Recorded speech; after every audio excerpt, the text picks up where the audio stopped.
Let us begin. This evening is an opportunity that we've been taking through our synagogue. We've had pretty much one Zoom or two or three Zooms every day.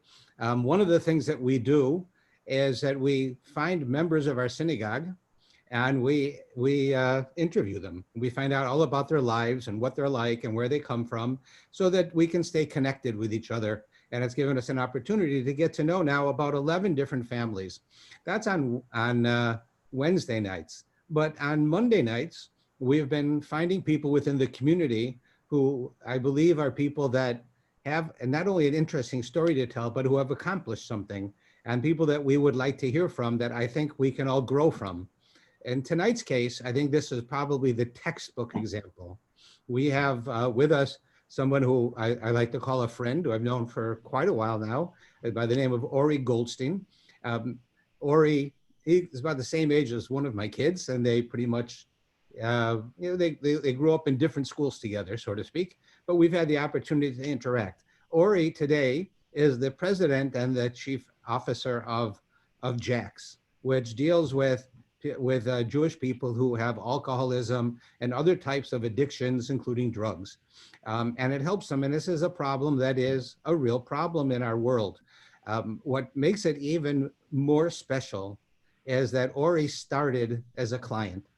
He began his interactions with JACS as an addict, and worked on himself and got through it and became the extraordinary young man that he is, and then went to work with JACS and worked his way up. He's now he's the head of JACS, and somebody who clearly understands the pitfalls and the difficulties that an addict has, but also someone that all of us could look to see how a person who really wants to become something and wants to change can do it. Because I know that any of you who've ever had any involvement, and I have just inadvertently through medicine, have any types of addictions, anything as simple as cocaine or not cocaine, as caffeine or cigarettes, you know how difficult it is to stop that. You can imagine when you're dealing with a drug like cocaine or heroin, how difficult that is. So I'm not here to tell you the story. I'm really here just to introduce you to Ori Goldstein and to give him the opportunity to really talk a bit about himself and then talk about JACS and what it does. So the first thing that we usually do is we want to cover some facts. So Ori, if you could just tell us a bit about where you come from, even though I know the answer, a bit about your present immediate family, and then we can go into a bit into your story. Sounds good, Rabbi. First of all, thank you for having me. It's an honor and a privilege to be here tonight. And it's nice to see, I don't know everybody here, of course, but nice to see some familiar faces, whether it's a face or a profile picture, just a name that I think I know who it is. Zev's iPhone is probably my dad, unless there's another Zev's iPhone here. So nice to be able to celebrate things like this and share and have family here with me as well. Immediate family-wise, my parents, my family, we grew up Bathurst and Lawrence area. I have an older sister and two younger brothers. And now my immediate family, on top of that, is been married a few years to my wife, Rebecca. And we have a 20-month-old son, Asher. And God willing, in less than 2 months, we'll add another member to the Goldstein family. Well, that's wonderful. It's wonderful to hear. And so where are you living now? What part of the city? Right now, still born and bred down south and still living at Bathurst and Briar Hill. Oh, that's a nice area. All right, but would you ever want to move up and come to the wonderful city of Thornhill, the city above Toronto? We'll be very glad to have you. Thank you. In the meantime, I did touch a little bit on your past, on your history. And I'm sure people are going to find it quite interesting to see how a yeshiva guy, right? I mean, you were at Or Chaim, if I remember right, went from being a yeshiva guy to becoming addicted to drugs, and the life that you led. So I was wondering if you could start us off with a bit of a description of what you went through in your life, as much as you'd like to discuss, and then how that led you to JACS, and then we can take that further. Amazing. So the Rabbi told me that usually these, call it these sessions, whatever, go on for, 40 minutes, 45 minutes. So I don't need to go through all the gory details of everything that went on, but I'll definitely share enough of my story to shed a lot of light on what happened with me. And I say what happened with me because maybe something that I'll say tonight, you or someone that you know can relate to, maybe absolutely nothing. It's just my story. It's the way it happened to me. And, you know, that's, I like to always start with that because it might be nothing that relates to you. But just, you know, you're here, you might as well listen, and maybe you'll pick something up from what I share. I come from a very loving family. Grew up with parents who, hi Dad, you know, parents who were married, who are still married. I grew up with four grandparents, you know, living blocks from my house. I was never a kid who really wanted for more than I had. Like I had a good life, loving parents, loving siblings, nothing on the outside that would really, you know, lead you to think that I would go down the path that I went down. An older sister and two younger brothers, none of whom really dealt with anything addiction related. So it was really just me. So what was life like for me? Always had great friends, living down south my whole life. Went to Sherry Shemayim, still go there today. Went to Nitivot, great friends in my class, would hang out with people on the weekend, after school, like nothing that you would think that would set me down this path. I'm not going to say that this was the turning point, but I can kind of skip forward to grade 7 before that. Really before that, I mean, nowadays things are even more out of hand than they were. To put it into context, I'm 38 years old, so born in 1982. So when I was in grade 7, I had a drink for my first time. That was the first time that anything like, you know, but I didn't wake up the next day and go on and down a bottle of vodka. I had this, I don't want to say I had a voice inside my head. It makes me sound like I was crazy, but there was always something inside of me that told me that I wasn't good enough. Didn't make sense. You would see, like, my family loved me, my friends loved me. Always, you know, was picked to play sports, like anything that I, like, nothing. But yet there was always this voice that said, Ori, you're not good enough, and you have to make people like you to want to hang out with you. So given that outgoing personality that I have, I would always try to do more and more. So that was kind of one of the themes of my life. But taking it back to grade 7, had a lot of friends that were my age, a year older, 2 years, 3 years older. And again, that voice always wanting to prove myself to others. And shul would end, and everyone would go to have the big community kiddush. And at that time, you know, I went home after shul. I was 12 years old. You know, I didn't know what goes on after this. It's you go home, you have lunch, you play with your friends. And I noticed after a while that my friends were kind of starting to hang out after shul and didn't really tell me what was going on. Long story short, what they were doing is one of them would go up to the kiddush, they would grab a bottle off the table, they'd run out the back of the shul, and, you know, they'd take a few swigs. And maybe they did this every week, maybe just once in a blue moon. But once I found out, I immediately told myself, Ori, concoct a plan, grab that bottle, and you'll be the hero. And sure enough, I made a plan. I created a diversion.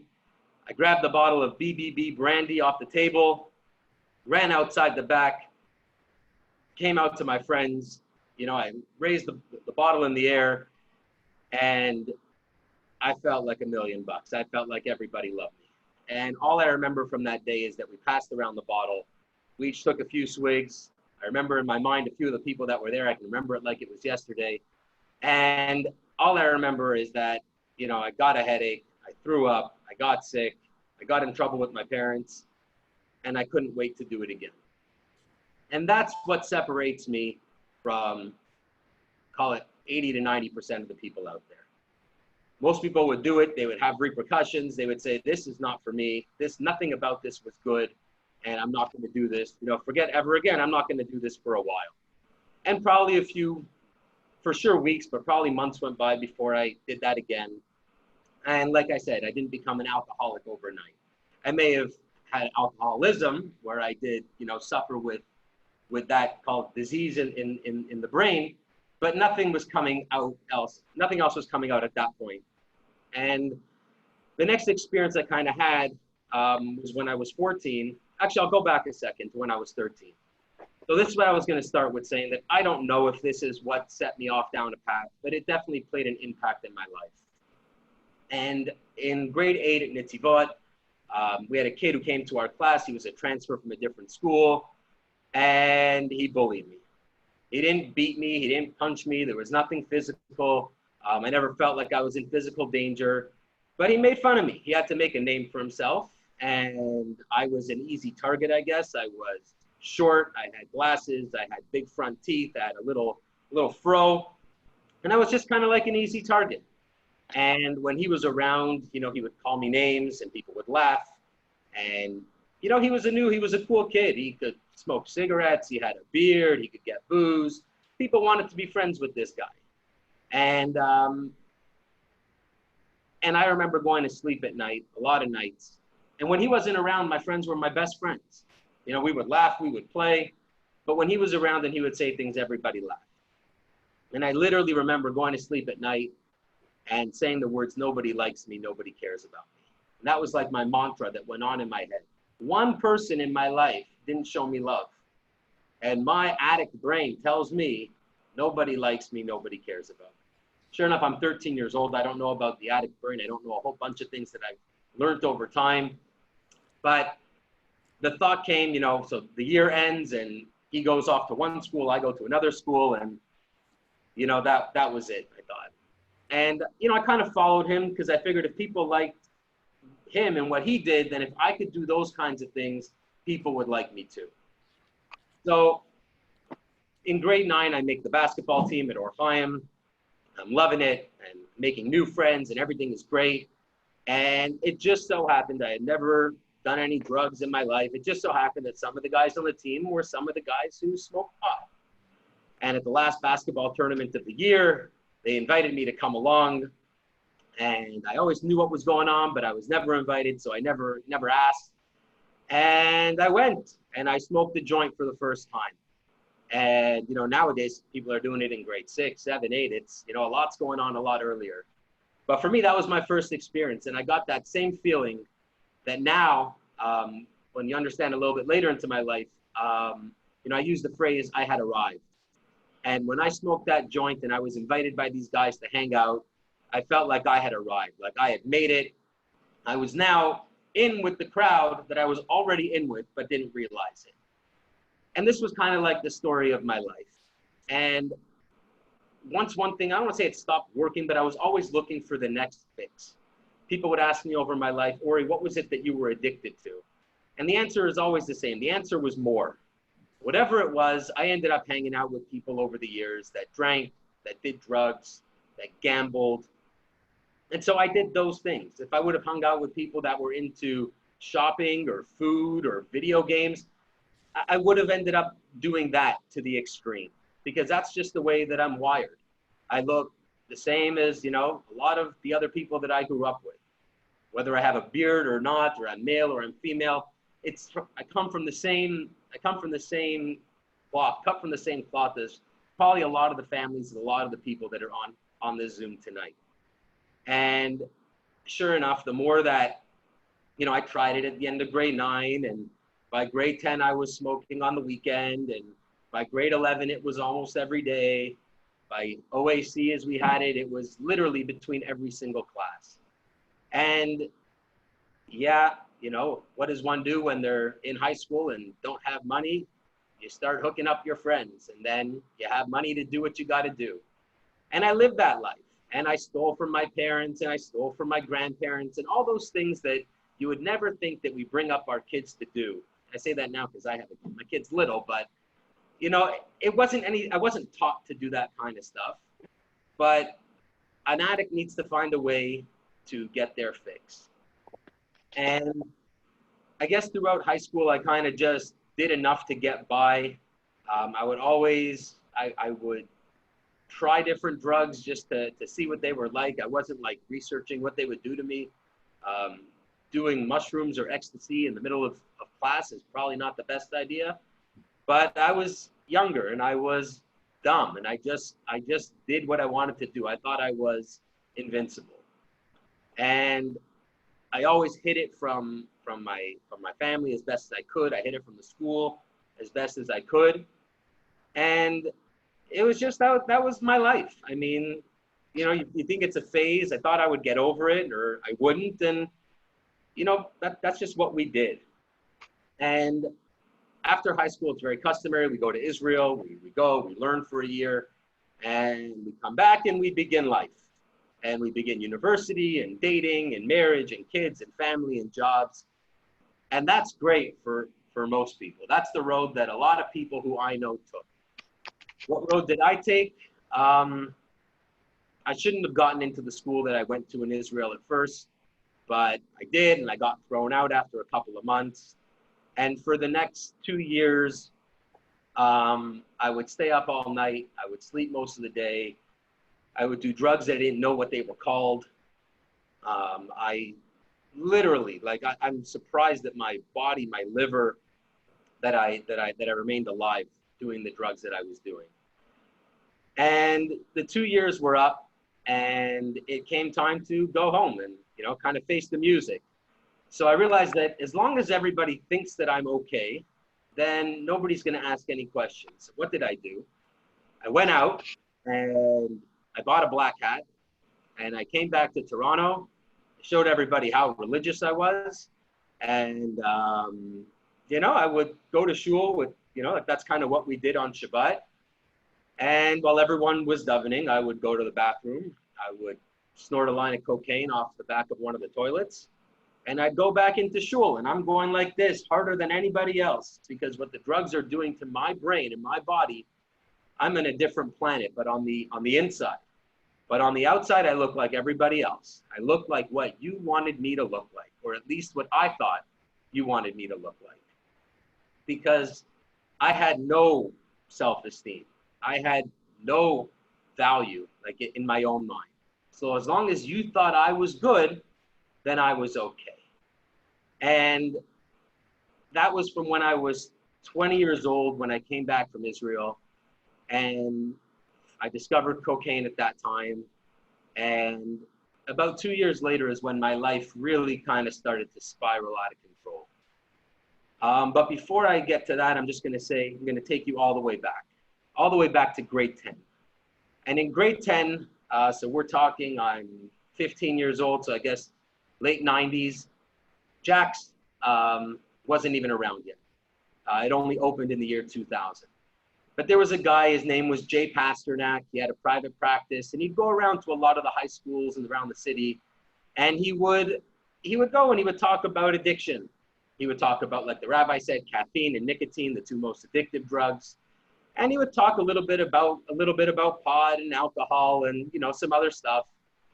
And he came to our class, and I didn't know at the time, but he said to my rabbi, look out for that kid in the back.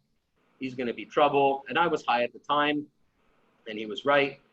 And you'll see in a minute why that story was important. Seems like nothing. Seems like, okay, how many times do you go on a Zoom call and you forget about it a week later, a day later, definitely 10 years later? You have a presentation when you're in school and somebody comes. How many of them are really that memorable that you remembered it 10 years later? And so funny, as I say that, I see that he just logged into the Zoom call. Nothing happens in this world by mistake. So there I am, 22 years old. I had been up for 3 days, literally, like not exaggerating, up for 70 something hours, cocaine. I had developed a deep gambling habit at the time, playing in these underground poker halls in the city. And I go to my dealer to go get more because nobody wants to come down from drugs. It's a terrible feeling. And I said to him, I go, okay, I'll take some more. And what are those pills? You know, he says, oh, that's OxyContin. He goes, that's to come down from the cocaine. And meanwhile, it's been like a year and a half that I've been doing this kind of recreationally, and the come down is terrible. You want to kill yourself. It's that bad. And now this guy's told me that there's a way to not have to feel bad coming down from drugs. So I said, okay, I'll take some more coke and let me get some of those pills.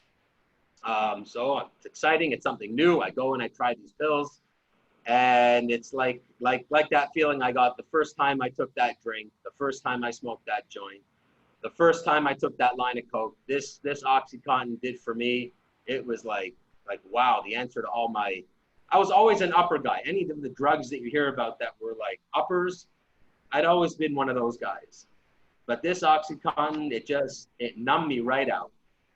And I didn't feel, I was pretty much dead inside. And for the next 2 years, I built up a tolerance to the point where I was taking close to 500 milligrams of OxyContin, snorting it up my nose on a daily basis. That's a lot. It's a lot of drugs. And I had two loving parents who loved me very differently. And I was able to use my expert manipulation to get what I wanted. I moved out of the house when I was 22, really so that I could continue my lifestyle and so that I wouldn't get caught or I wouldn't bring, the kind of people that I was hanging out with around my parents' house. And I would be able to, they never dealt with this before. It's definitely a topic that nobody talks about in our community. It's just, and my family didn't really know what was going on. They knew something was up, but, nothing, they didn't know what it was. And I came home one day after living out of my apartment that I had convinced my mother to pay for without telling my father, all the tricks. And I came home one day and my mom said something to me. I was 24 years old. And my mom said something to me that I'll never forget. She probably said this a million times before in my life. But she said, Ori, nothing would make me happier than to see you happy and healthy. And I guess that time was the time that God wanted it to click. And she said, would you consider seeing, a counselor? And at this point in time, they had reached out to a man named Zalman Goldman. And there were some others who worked at this organization called JACS, because now we're talking 2006. And, when enough is enough and you're afraid your kid's going to die, I guess you start reaching out, even if it means that people in the community might find out that there's something wrong with your family. And it doesn't have to get to that point. And what they found out, especially at that point, was that all communication with JACS is confidential. And they reached out and they had set up an appointment for me in case I was willing to go see somebody. And from the time I was 22, I knew the party was over. Once I started with that OxyContin, I knew it. And I remember I would be in clubs with my friends. We'd be in the VIP section, feeling like we're God's gift to mankind. 2 bottles in my hands, pouring it down my throat. Really, like what you see in the movies is what I thought that the kind of life I was living. And I felt so alone. I was surrounded by my best friends at the time. Really, my best friends I had pushed to the side because they weren't doing the kind of stuff I was doing. But the guys I was hanging out with who were great guys, but that's just what we had in common at the time. And I knew for the last 2 years of my using that I needed help, but I had too much pride to ask for it. And when my mom presented me with that opportunity, the gambler inside of me gave them a 1-outer in the entire world. And I said to them, if you find this guy, Jay Pasternak, who came to speak at Orpheum when I was in grade 10, I don't know where he is, what he is, but if you find this guy, I'll go meet with him once. And boy, did it feel good to say that. I would never admit that, but boy, did it feel good to say that, to accept help. And sure enough, that 1-outer in the entire world was Jay Pasternak, who was doing some work with JACS at the time. And I went to go see him. And of course I was high because I could not, face this sober. And of course Jay knew because he's good at what he does. And I went to go see him a half a dozen times. And at the end of that was in the summer of 2006. And at the end, I guess in the middle of September, I think it was like 1 or 2 days after Rosh Hashanah of 2006, I agreed to go to rehab. And I agreed to go to a place in Florida, and it was nice, and it was winter, and it was like 5-star, and it seemed great. Like, get everybody in the community, get all these people from this world that I'm in off my back. I didn't know what it would really mean going forward. I knew I needed to stop or I would die. I was 24. I did not think I was going to live to see my 25th birthday the way I was going. I didn't know that I would spend a week in Brampton in a withdrawal management, a detox center. I had no idea that that was really part of the plan or what that meant. Coming off of the drugs that I was doing is something I do not recommend. I mean, I recommend if you're on them to get off them, but it's not worth it to start, because eventually when you're going to stop, this is the worst feeling that I ever had to go through in my entire life. I spent a week in Brampton, and from there, my parents picked me up, and I was there over Yom Kippur. Never davened so hard in my life. And I was still very self-absorbed and really only thinking about me and what this did, you know, to me and I didn't really think about my family and what I'd really done to them. I was kind of just really focused on myself, and they were happy that I was just kind of going and getting the help. I went down to Florida to a treatment center called Karen Renaissance in Boca Raton, Delray Beach. And I spent 4.5 months there. A lot of work on myself. And about 3 weeks in, I think what it really was that kind of woke me up and took me out of the numbness was, I think it was a letter that I had gotten from my brother, my youngest brother. Could have been my other brother. But there came a point in time where I was the cool older brother. That's what it was in high school. You know, I'd buy them booze, I'd let them host parties when my parents went away so I could continue to do whatever I wanted to do. And it meant a lot to me that they thought that I was that cool older brother. But there came a point in time where I wasn't that anymore. And then there was a time where I didn't care. And I didn't know how much that hurt me at that time. But about 3 weeks into treatment, that's kind of what really woke me up.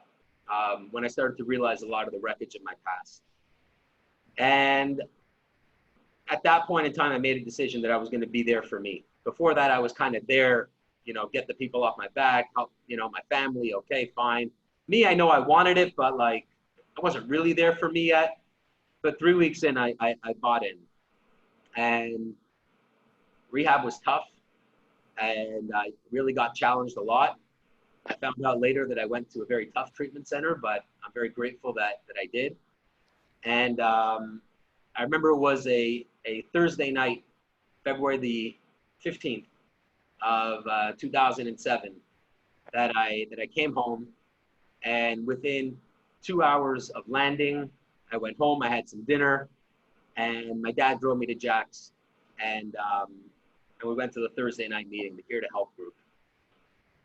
And I'll talk a little bit about JACS in a couple minutes, but to say that over the last almost 14 years of my life, since September 27, 2006, I haven't taken a drink. I haven't taken a drug, no mind-altering substances. I haven't placed a bet. And yes, it's a lot of hard work on my part, and yes, it's by the grace of God, but a lot of it, especially at the very beginning, and still so much today, is because of the support system that I have. My friends who I pushed away while I was, you know, using and abusing drugs, were there for me. They met me at my house the night I came back after that meeting. They're still my best friends from before, are still my best friends today. I've been blessed to meet a lot of other amazing people along my path. I went back to school after I was a year sober. I had no idea what I wanted to do. I had a sociology degree that I cheated my way into getting in university. And I went and I got a job during the day, and I started to go to school at night. And I studied addiction counseling because I just knew I wanted to help people. And did that for a couple years at night, got some certificates. And every year, so I go to AA. You know, it's a 12-step program, Alcoholics Anonymous. And every year, when you're sober another year, you get a little coin. And your family comes, and your friends come, and they all clap for you, and people get up and they say all these wonderful things about you. And it lets your family, you know, in to see the life of you know, the life that you're living right now in the positive way. And I think it was my 4th or my 5th year, and we call it a medallion. And my grandparents would come like they did every year. And my grandfather, and this is AA, is all free. It's all self-help. And my grandfather said to me, you know, this is great. Is there any way you could do this professionally? And I said to him that, you know, this is free, but this is how I maintain my sobriety as well. And what I can do is I can go to school and I can become a social worker. I can get my master's of social work. And he said, if you go, I'll pay. And of course I went, you know, it's no brainer. And in the second year of my master's of social work that I did in Manhattan at Wurzweiler School of Social Work, you do a placement. And I was blessed to do my placement at JACS. And I helped run an event that year, which was the basis of my placement because I was studying community social work. And the event is something that we do pretty much every year. COVID kind of put a damper on it this year, but hopefully next year we'll get back at it. And we run a retreat for 100 and something people from all across North America. And addicts, alcoholics, family members, loved ones. And it's a weekend full of workshops and speakers, and we call it fellowship, which is just people hanging out, you know, one recovering addict to another, no stigma, no shame, just there to get better. And we actually, we did it. It was a success. We made money doing it. The community rallied and raised money for scholarships and for people to be able to come.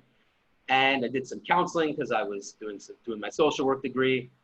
And sure enough, after my placement, before I went back to finish school in the summer, I was approached by the executive director, Zalman Goldman, and he offered me a job. And I spent the next 5 years of my life as a director of development at JACS, raising much needed funds in the community. And then 2 years ago, I guess it was July of 2018, Zalman retired from JACS. He's now the chairman of the board. And he chose me to be the one to carry the torch. And July 1st of this year, I just started my third year running the organization, which is great. And like the rabbi was saying, you know, to go from where I was to where I am now, to have a job where I go to work every day, loving what I do, and being able to help people the same way that people were there to help me is really, it's a blessing. And as wonderful as that is, you know, we talk about it in recovery, we call them the gifts. And as much as that's a huge, huge gift in my life, by staying sober and doing, you know, hey, as we say, doing the next right thing, I met my wife at the end of 2015 and got married. We have a beautiful son. Like I said, we're having another baby, God willing, in a couple months. And that really is something in life that I had always wanted, I had always craved, but it wasn't the right time. And until it was, you know, I learned a lot of lessons in my life and I've grown from them, but my life today is beyond my wildest dreams. And when I look at myself now at 38, and I look at all I have in life, and it doesn't matter if I live in an apartment or drive a 10-year-old car or whatever. The real good stuff that I have in my life, the fact that I have a wonderful family, a great support network, and that I feel good about me as a person, that I trust my decision-making. You know, these are things that something I never thought that I was worthy of. And I know I've been talking for too long, and that's really the end part of my story. But I guess while I have the floor for a few minutes, Rabbi, I guess I'll say a little bit about JACS and what it is that we do. If you could, let me just interject one point about JACS before you get into it. A number of years ago, I had the privilege to be invited to go to the retreat that you mentioned, and it was life-altering. I mean, I've always thought that I was pretty savvy and understood about drugs, having been brought up in the 70s and the lifestyles that we had, and understood it. But when I went there and I saw, you know, I mean, I've never discussed it with anybody, you know, who I saw, but anything from Hasidim to modern Orthodox Jews to secular Jews, all who had been addicts and who had been helped by JACS, it really showed me the significance and the importance of what JACS is doing, because this is something that touches into every part of your life. You never know who it's going to be. It's not random, but you know, like your story, who could have predicted that would happen? I don't think anyone could have predicted it. When I talked to some of the people at the retreat, like some of the Hasidic guys coming out of Williamsburg, you never would have expected that their parents secluded them from the outside world. Their parents kept them in, you know, in a place where the English was not even their first language, and they were born in the United States. And somehow they got connected to cocaine or heroin or marijuana, which you think is, it's like absurd to think of, but they did.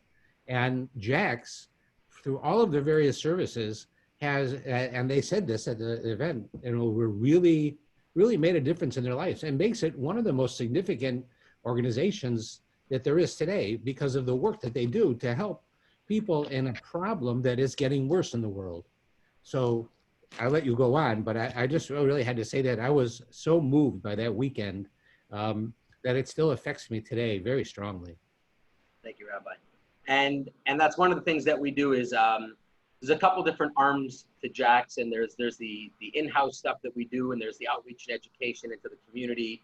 And when we invited the rabbi, and we invite other rabbis or community leaders to join us on the retreat, everything about JACS, like we are based in anonymity and confidentiality. And we stress that at every meeting, at every group, at every session. And we invite them to educate so they can see that this does happen in our community. We aren't different just because we're Jews. Like we're just not. And Rabbi, a lot has grown around JACS in the last few years. And you know, our tagline is saving lives, supporting families, strengthening communities. And when we look at the individual and the family, you know, and the community, everything that we do, we try to find ways that we're helping everybody along the path. Hopefully before people, you know, fall into the throes of addiction, or whether they're already there and they're looking for a way out. So our mission statement is to deliver unified education, programming, care, and support to the community's fight against addiction and its causes. And its causes refers to mental health as it relates to addiction. We're working on growing, and we're getting bigger, and hopefully one day we'll deal with, you know, just mental health as its own, even though addiction is a form of mental health. But if people are suffering with anxiety or depression or bipolar or whatever, and as a result, you know, it's coming out in addictive behaviors, then we're happy to help. Every service that we provide, aside from the individual counseling, is free. We are supported in part by the UJA and by the community. We raise, you know, a large percentage of our budget from the community, and we aren't funded by the government, although we're working hard to get there. But what do? We provide one-on-one counseling, which is on a sliding scale. If you can't afford it, we've never once turned anybody away because they couldn't afford financially to get that help. But if they can pay, then great. That, you know, that helps keep the doors open.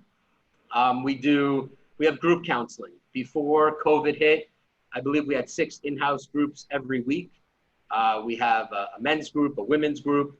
We actually have a separate Orthodox women's group that takes place, you know, in somebody's house. We call it Thursdays with Jay, which is for young adults, people in recovery, people trying to, you know, navigate their way through.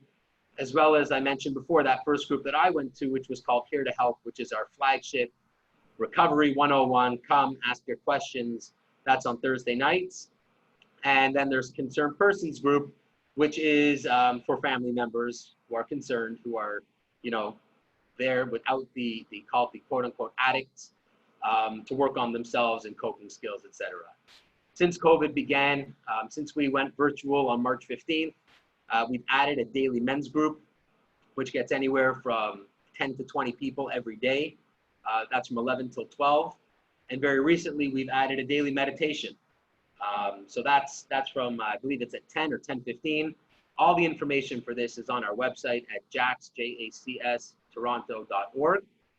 And we do, on top of that, we do outreach and education on 3 different levels. For the youngest level, there is what's now known as the Clayton Rosenthal Youth Outreach Program. Clayton was somebody who came to JACS. He got some help. He was doing great. But unfortunately, there's a high relapse rate in this world, and he passed away. And so now he used to be one of the guys that came with us to high schools and elementary schools across the city to talk about his story, which would help others hopefully not go down that path. So that we do to I believe over 30 different schools pre-COVID in the GTA. See over 3,000 students a year. I believe half of that, or 2/3 of that, is Jewish schools. The others are public schools that have a Jewish population. I should throw out there that I would say 30% of our clients, whether it's individual counseling or in group, are not Jewish. JACS does not discriminate. We always say addiction doesn't discriminate, and neither do we.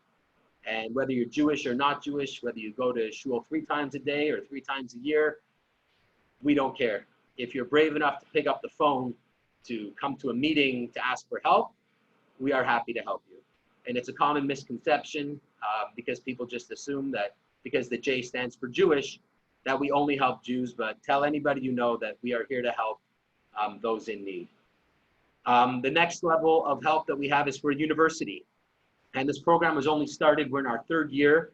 It's called the Courage to Change program in memory of Honey and Barry Sherman.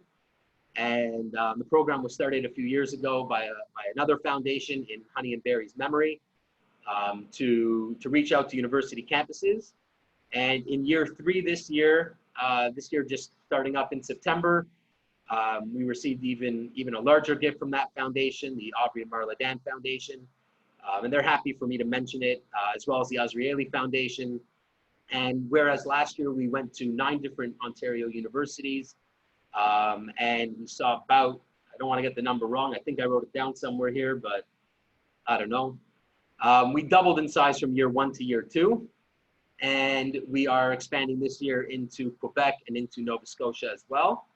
The goal a few years from now is to be going all across Canada and hopefully, other parts of North America. Our youth outreach coordinator who runs the Clayton Rosenthal program, Samantha Klaus, as well as Ita Tobis, who runs the university program, are both MSWs, very qualified. And our adult outreach is run by David Kaufman. He's great. He's director of outreach and education. And he would normally do talks like this. He would go to shuls and community organizations. He would help host parlor meetings just to help spread the word about what it is that we do so that people can come and get the help that they need. Really, I don't know much of what else there is to say. The rabbi mentioned that I can give a quick plug for JACS, so I will. And I will also say at the same time that over the last few months since all this COVID began, JACS has been part of a group of 11 social service agencies with the UJA, that they have a community resilience. They're collecting money. They're collecting an extra $25 to $30 million for this community resilience fund, and part of that money is coming to JACS. We're going out and we're trying to spread the word. We want people to know that there's a place to go to get help. So if you're considering, this is a cause that you want to get behind and considering making a gift to JACS, obviously that's great. That's how we keep our doors open. But I would ask you at the same time to consider matching that gift and giving a gift to UJA for their Community Resilience Fund, because they are doing a lot of work in our community to help people that are really struggling hard during this time. During COVID, we've seen a spike in our numbers. We looked from March to June of last year to March of June this year, and our groups are up 31% in terms of attendees, and our individual counseling is up 41%. That's just from March to June, comparing last year to this year. People struggling hard, and it's coming out a lot during this time. So our staff are working extra hard to make sure that nobody has to go without help. Usually our turnaround time is anywhere from less than a day to max 24 to 48 hours. Whether you need an assessment or you need to see somebody for counseling or just talk and get education, you can always go to our website. You can go to info@jacstoronto.org and get any answers to any questions that you have. That's really it for now. To all those on the call here that I know, I see my parents here. Like I said, I see some of my old friends. I see some friends of JACS, and just to those of you in the community, I want to thank you for spending part of your evening here with us tonight. And Rabbi, thank you very much for allowing me to be a part of the process. It's really my pleasure, but I don't know if you stressed it enough, but people really need to know to the extent of the heroism in your life. Unless a person's really experienced it with someone they know or themselves, to know what it's like to give up a life of being an addict, of what everything that an addict does is tied around getting drugs, and then suddenly to change and go through all of the effort to change. It's not an overnight thing. The physical pain and the emotional pain of totally giving up your life that you had, that you made, finding a new life with and having to go through an enormous amount of pain to get there is heroic. You don't say it, of course, but I think anybody who knows you knows that in your quiet way that you're a hero, that you went from being a drug addict, I mean, literally an addict, not just someone who messed around a little bit, which is difficult enough, but an addict, and you became the head of JACS. And that's something that is exemplary. It's something that is really why I suggested to Rob Walker, who helps me with programs, to reach out to you and to have you speak, because not only is JACS very important in our community and something that is really needed, but you as the leader are a living example of what JACS can do, what JACS is, and with your vision, what JACS can become. So it's really our pleasure and we want to thank you for opening your life up and speaking about what you went through and what you're doing for the community and what JACS is doing, because there is definitely at least one person here, and I don't know who that is, but who needed to hear what you're saying tonight. And there are people all over the city who need to hear it, and we're glad to have been a part of that. And we hope that our community, our shul, will remain supporters of JACS and friends of JACS for many, many years. Thank you, Rabbi. It's our pleasure. If anybody, I'm sure if anybody wants to speak with Ori, maybe you can tell everyone your email address. They can write to you. You can write it down. It's very easy. It's ORI, like my name, at JACS, JACS, Toronto.org. Available anytime. There's no wrong questions to ask away. And if there's anything I can do to help you or a loved one, or just arm you with more knowledge about mental health and addiction, feel free to give a call, give an email anytime. All right. Well, we appreciate again your participation and your opening up to us, and you're giving us the opportunity to hear about your life and about JACS, and something that is close to my heart, and something that I'm hoping that our community will continue with. And we had about 50 units of people on here. That shows you the interest and maybe even the need. So thank you very much, and we look forward to seeing you again soon. Socially or professionally, if we stop by. Thanks, Rabbi. All right, all the best. Everyone, have a great night. Have a good night, everyone. Stay in tune for all the stuff we've got going on this week. We've got an interview on Wednesday night. We've got all our classes, 5 different classes on Wednesday, a couple of things tomorrow. So if you're not on our mailing list, get on our mailing list and you can see all the stuff we're doing. All right, thank you very much, Ori. Keep JACS in mind, everybody, and we'll look forward to seeing everyone again soon. Thanks for your time. Have a good night. Thanks, Bye. Rabbi. Thanks, Ori. Thanks. My pleasure, Jay. Okay, buddy. We'll talk to you later.